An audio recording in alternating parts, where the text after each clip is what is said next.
தமிழ் சினிமாவின் பழம்பெரும் தயாரிப்பாளர் ஏவிஎம் சரவணன் வயது மூப்பு காரணமாக சென்னையில் இன்று காலமானார். வடபழனியில் உள்ள ஏவிஎம் ஸ்டுடியோ வளாகத்தில் வைக்கப்பட்டுள்ள அவரது உடலுக்கு உறவினர்களும் திரை பிரபலங்களும் அஞ்சலி செலுத்தி வருகின்றனர்.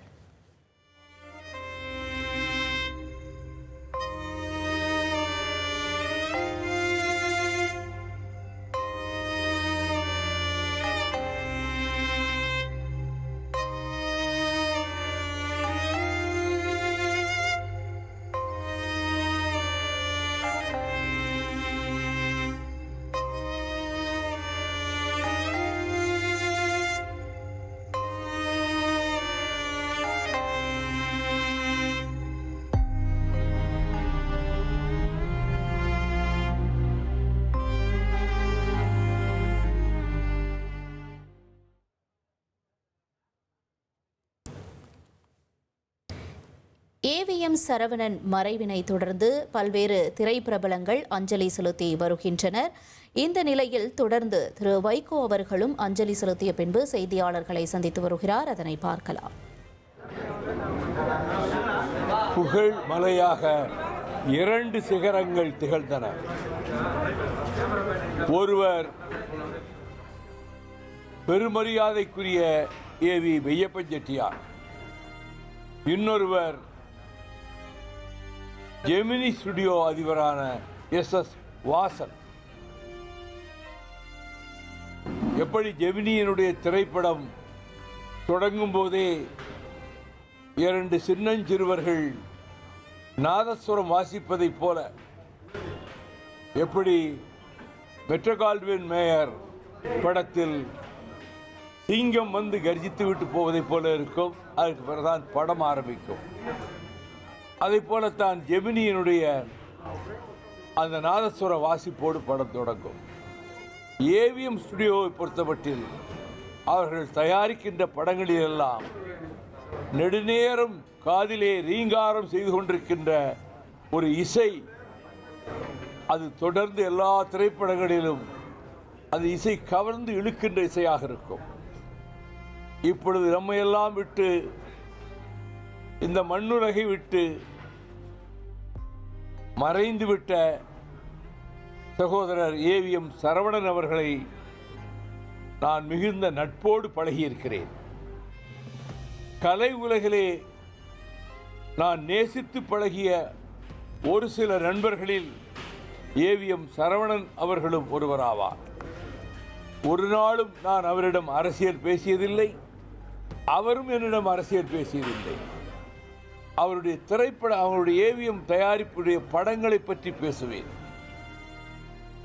உலகில் நிகரற்ற நடிகரான கலைக்குரிசில் நடிகர் திலகம் அவர்களினுடைய 125வது படத்தை உயர்ந்த மனிதன் என்ற பெயரிலே படமாக்கினார்கள்.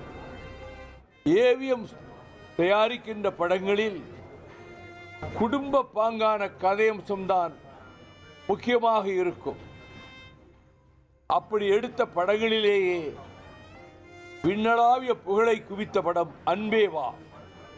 அது கம் செப்டம்பர் என்கின்ற ஆங்கில படத்தினுடைய உட்கருத்தை திரைப்படமாக கொண்டு அதில் மக்கள் திலகம் எம்ஜிஆர் அவர்களும் அபிநய சரஸ்வதி சரோஜாதேவி அவர்களும் நகைச்சுவை மன்னன் டனால் தங்கவேல் அவர்களும் அந்த படத்திலே, நாகேஷ் அவர்களும் அந்த படத்திலே நடித்திருப்பார்கள். ஒரே ஒரு சம்பவத்தை பற்றி மட்டும் சொல்லுகிறேன். அன்பேவா திரைப்பட ஷூட்டிங் காஷ்மீரிலே நடந்து கொண்டிருந்தது. வழக்கமாக எம்ஜிஆர் படங்களில் 7-8 இடங்களிலே சண்டை காட்சிகள் வரும். எம்ஜிஆர் காலத்து சண்டை காட்சிகள், அவருடைய வாழ்வீச்சும் சிலம்ப வீச்சும், அவர் குத்துச்சண்டையிலே ஈடுபடுவதும், டூப் போட்டல்ல அவரே அதை ஈடுபடுவார். இப்பொழுது வருகிற திரைப்படங்கள் எல்லாம் கர்ண கொடூரமாக இரத்த துளிகள் படமெங்கும் தெரிக்கின்றன. கொடூரமான முறையிலே கொலை செய்யப்படுகிறார்கள், துண்டு துண்டாக வெட்டி எறிகிறார்கள். எம்ஜிஆருடைய எந்த சண்டை படத்திலும் ரத்தம் சிந்தி ஒருவர் இறந்த அவர் காட்சியே இருக்காது. ஒரே ஒரு படத்தை தவிர. அது மதுரை வீரன். மதுரை மன்னர் திருமலை தவறான தீர்ப்பளித்ததால் மாவீரன் ஆகிய மதுரை வீரன், சேனாதிபதி ஆக்கப்பட்ட மதுரை வீரன் மாறுகால் மாறுகை வாங்கப்பட்டான். அந்த ஒரு காட்சி தான் இறுதி காட்சி. அதே போல பாசம் படத்திலே சோகமாக முடித்தார். வேறு எந்த திரைப்படத்திலும் சண்டை காட்சிகள் என்பது ரசிக்கும்படியாக இருக்கும், விசில் விண்ணை பிளக்கும். ஆனால் நாடோடி மன்னனில் கூட அவர் கழுகு குகையிலே இருந்து வெளியேறி அங்கிருந்து மரத்துக்கு மரம் தாவி வந்து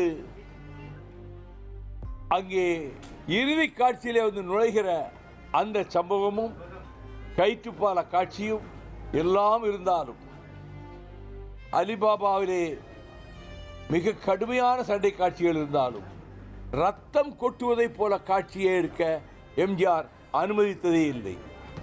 இப்பொழுது இந்த அன்பேவா படத்திலே ஒரே ஒரு சண்டை காட்சி தான். படம் முழுக்க ரசிக்கும்படியாக இருக்கும். அற்புதமான இசை, அற்புதமான நடிப்பு, ஒரே ஒரு காட்சி, ஒரு சண்டை காட்சி. அந்த இடத்திலே ஒரு பெரிய மல்யுத்த வீரன் வருகிறான், வடநாட்டை சேர்ந்தவர். பலரும் அமர்ந்திருக்கிறார்கள். சண்டை நடக்க போகிறது. மேக்கப் போடுற ரூம்ல அந்த வடநாட்டு அந்த ஸ்டண்ட் பயில்வான் வந்தார். மேக்கப் போட்டுக்கிட்டு இருக்கும் போதே சொன்னார், காசு வாங்குறோம், அதனால நாங்கள் அடி வாங்குறோம். உண்மையா அடிச்சா தாங்குவாரா கதாநாயகன் என்று சொன்னார். சொல்லி சிரித்து விட்டு போய்விட்டார். ஒரு 1/4 மணி நேரம் கழித்து எம்ஜிஆர் மேக்கப்புக்கு வந்தார். இந்த மேக்கப் போட்ட தமிழருக்கு மனதுக்குள்ளே கடுமையான கோபம். அவன் சின்னவர்கிட்ட சொன்னான். சின்னவர்னா அவர் சொல்லுவாங்க வாத்தியார, ஐயா இன்னைக்கு ஒரு சண்டை காட்சி நடக்க, அதுக்கு வடக்கிருந்து சண்டை போடுறதுக்கு ஒரு பயில்வானை கொண்டாந்துருக்காங்க. இப்போ கொஞ்ச நேரத்துக்கு முன்னாடி வந்து மேக்கப் போட்டான். நாங்கள் காசு வாங்குறதுக்காக அடி வாங்குற மாதிரி நடிக்கிறோம். உண்மையாக அடித்தா அந்த கதாநாயகர்கள் தாங்குவாங்களா அப்படின்னு சொல்லிட்டு போகிறான். எனக்கு தாங்க முடியாத கோபம். அவங்ககிட்ட அதை நான் காட்டிக்கல. ஐயா காதில் அதை போட்டு வைக்கணும்னு சொன்னேன்னா ஷூட்டிங் ஆரம்பமாச்சு. எம்ஜிஆர் முதலே கூப்பிட்டு சொல்லிட்டார், உனக்கு எவ்வளவு பலம் இருக்கோ, உன்னால் எவ்வளவு பலமாக அடிக்க முடியுமோ, குத்து விட முடியுமோ நீ அடி. அப்போதான் காட்சி தத்ரூபமாக இருக்கும். அவன் திகைச்சு போயிட்டான். சீன் கரெக்டாக இருக்கணும்ல, தத்ரூபமாக இருக்கணும்ல, அதனால் நீ அடிக்கிற மட்டும் அடி. அவன் 4-5 குத்து விட்டான். அதுக்கு பிறகு அவனை துவைச்சி எடுத்துட்டார் எம்ஜிஆர். துவைச்சி எடுத்து அதோடு விடலை, ஆஸ்பத்திரிக்கு ஏற்பாடு பண்ணி மேற்கொண்டு செலவுக்கு பணமும் கொடுத்து அனுப்பினார். இது அன்பேவா படத்தில் வந்த காட்சி. அந்த படத்தை தயாரித்தது ஏவிஎம் புரொடக்ஷன்ஸ் தான். அண்ணன் தம்பிகள் ஒற்றுமையாகவும் தந்தைக்கு பெயர் சொல்லுகிறவர்களாகவும் இருந்தவர்கள் ஏவிஎம் பிரதர்ஸ். அதில் நான் சரவணன் அவரிடம் மட்டும்தான் நெருங்கி பழக முடிந்தது. என் வீட்டு நிகழ்ச்சிகளுக்கு அவரை அழைக்கப் போன போது, அவர் இல்ல நிகழ்ச்சிகளுக்கு நான் சென்றபோது, அப்பொழுது அவர் என்னிடம் சொன்னார், இப்பெல்லாம் கலைப்புலி தானு மாதிரி ஆள் தான் தாக்கு பிடிச்சி தொடர்ந்து படம் எடுக்கிறாங்க, நாங்கள் இப்போ அதிகமாக படம் எடுக்கிறதில்ல அப்படின்னு சொன்னார். ஒரு பழக்கம் அவர்கிட்ட இருந்தது.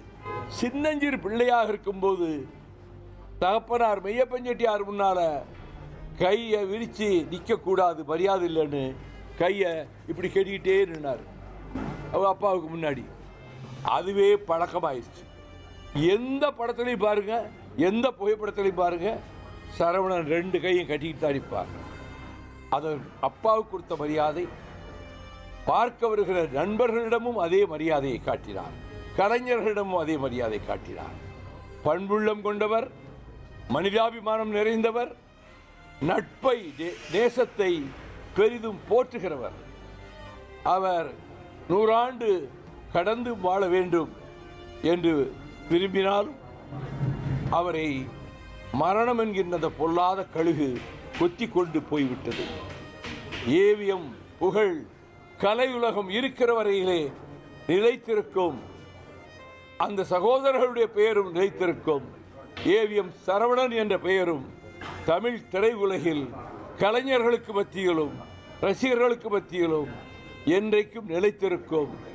சரவணன் புகழ் நிலைத்து இருக்கட்டும் என கூறி அந்த குடும்பத்தினருக்கு, அவருடைய சகோதரர்களுக்கு, அந்த குடும்பத்து சகோதரிகளுக்கு மறுமலர்ச்சி திராவிட முன்னேற்ற கழகத்தின் சார்பில் என் ஆழ்ந்த இரங்கலை அஞ்சலியை தெரிவித்துக் கொள்கிறேன்.